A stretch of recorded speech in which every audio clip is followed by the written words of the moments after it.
El Testament de Maria és una novel·la de Colt Toibin, una novel·la que s'adapta al teatre en forma de monòleg de la mà de Jordi Ballester.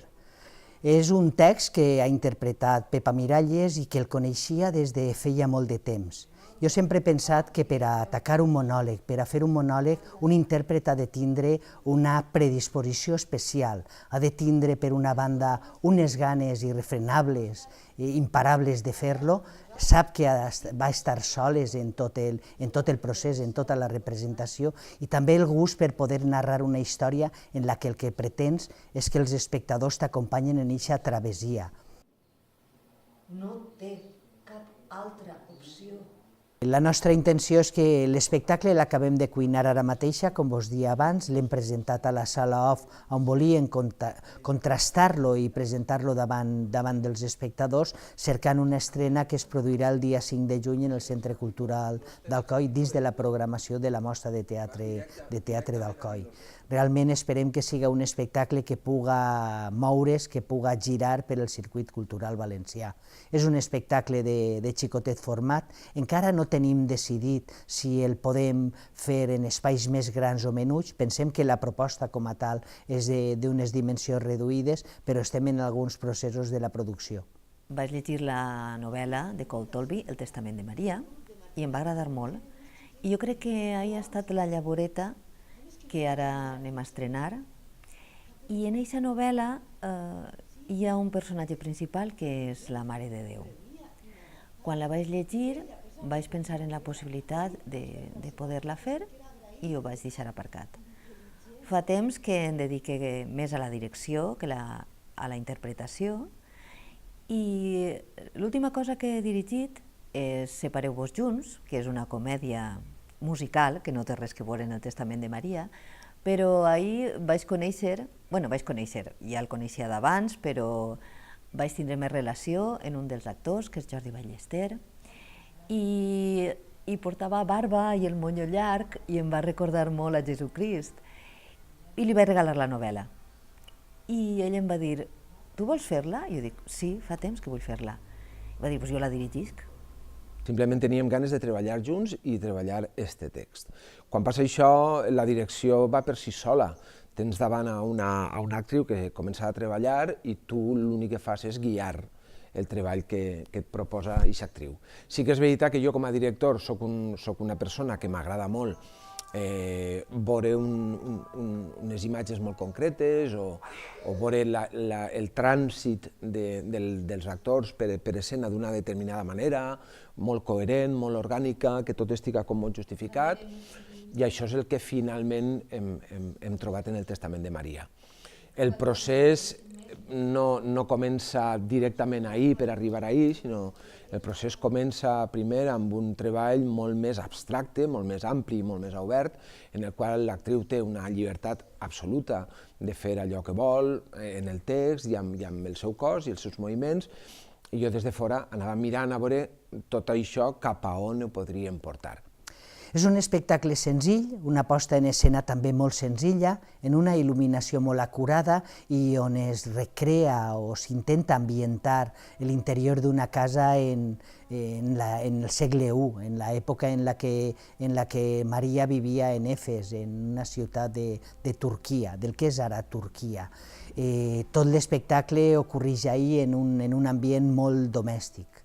El monòleg és una persona i aleshores la producció jo crec que ha estat molt acurada, vull dir que hi ha una escenografia que és molt bonica. M'agradaria destacar la música feta exprofés per a l'obra de Paniagua, després les llums que són de Luis, són unes llums meravelloses, i després és que la direcció, Jordi va adaptar el text també.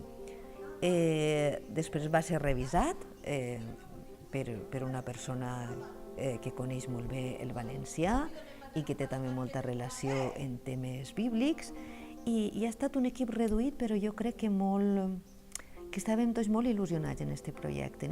És un equip reduït, però que hem fet, jo crec que un bombonet. L'espectacle parla d'una nit en la vida de Maria, de la Verge Maria, de la Mare de Déu, i parla des d'una perspectiva apòcrifa, des de la perspectiva del que li va passar a una mare quan va perdre el seu fill i com es qüestiona tots els plantejaments de l'Església Catòlica. Jo crec que la narració té 5-6 punts on produeix un sotrac en l'espectador, on el fa preguntar-se realment, coses molt importants de les seues creences. Que va morir per salvar el món. La seua mort ha salvat la humanitat de la foscor i el pecat, perquè el seu patiment era necessari, era la manera de salvar la humanitat, salvar-la. Qui s'ha salvat? Ha estat un repte tractar aquest tema. En primer lloc perquè molta gent, quan els ho comentava, dient però és que igual no interessa o igual és un tema que té les seues espines, i m'ha sorprès tant quan l'hem fet ara en la sala off, que hem estat 4 dies fent este monòleg, la resposta de la gent, com ha interessat de veritat a la gent el tema, perquè el tema és els pares i els fills, en aquest cas una mare i un fill, i tots som o pares o fills. Hi ha persones que no són pares però són fills, tots són fills. I jo crec que és el gran tema de la humanitat, no? La relació que tenim en els nostres pares i en els nostres fills, què deixem als nostres fills, què ensenyem als nostres fills, què hem rebut dels nostres pares i tot el que signifiquen per a nosaltres, sobretot les nostres mares, no? Quan em vaig alçar a abraçar-lo, el vaig trobar desconegut, estranyament formal i pretensiós.